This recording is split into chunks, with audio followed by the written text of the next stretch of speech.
সরু কাঁচা রাস্তার স্থানে এখন প্রশস্ত আরসিসি সড়ক, পৌঁছে গেছে বিদ্যুৎ, ইন্টারনেট ও ডিশলাইন সহ সব নাগরিক সুবিধা। যেখানে ছিল টিনশেড ঘর, সেখানে এখন নির্মাণ হয়েছে বহুতল ভবন। এমন চিত্র শুধু রাঙামাটি সদরের রূপনগর যুব উন্নয়ন ও রাঙাপানি এলাকায় নয়, জেলার প্রায় সব উপজেলায়। প্রশাসনের নিষেধাজ্ঞা তোয়াক্কা না করে পাহাড়ের পাদদেশে নির্মাণ করা হয়েছে নতুন স্থাপনা, টাঙানো হয়েছে জমি বিক্রির সাইনবোর্ডও। ২০১৭ সালে শিমুলতলী ও নতুনপাড়া এলাকায় পাহাড় ধসে প্রাণ হারায় ১০ বাসিন্দা, আর পুরো জেলায় প্রাণ হারায় ১২০ জন। পরে ঝুঁকিপূর্ণ স্থানে বসতি স্থাপনে নিষেধাজ্ঞা জারি করে প্রশাসন, অথচ ৯ বছরে এই স্থানে বসতি বেড়েছে কয়েক গুণ।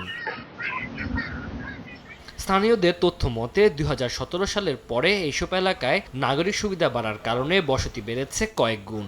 ৯ বছরে জায়গার দাম বেড়েছে অন্তত ৫ গুণ। ঝুঁকি জেনেও জায়গা ছাড়তে রাজি নয় বাসিন্দারা। পাহাড়ে অ্যাক্সিডেন্ট এটা হয়, কিন্তু সব জায়গায় না। আমরা ২ বছর ধরে থাকতেছি তো তেমন কিছু হয় নাই, এই জন্য ভয়টা লাগে না। আগে ছিল ১,০০,০০০ টাকা ডিসিম, এখন হয়ে গেছে ৩ লাখ, ৩.৫ লাখ। আমাদের কোন একটা বিকল্প ব্যবস্থা করে যে সরাই, তাহলে চলে যাব।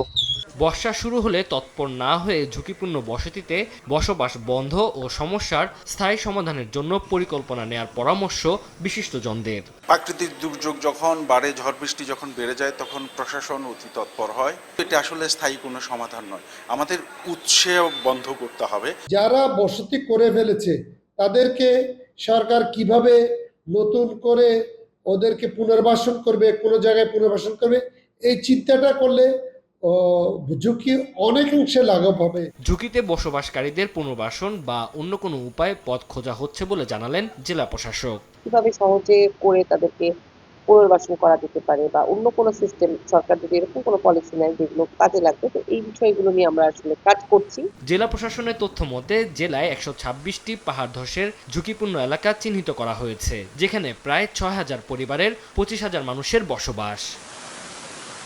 সময় সংবাদ, রাঙামাটি।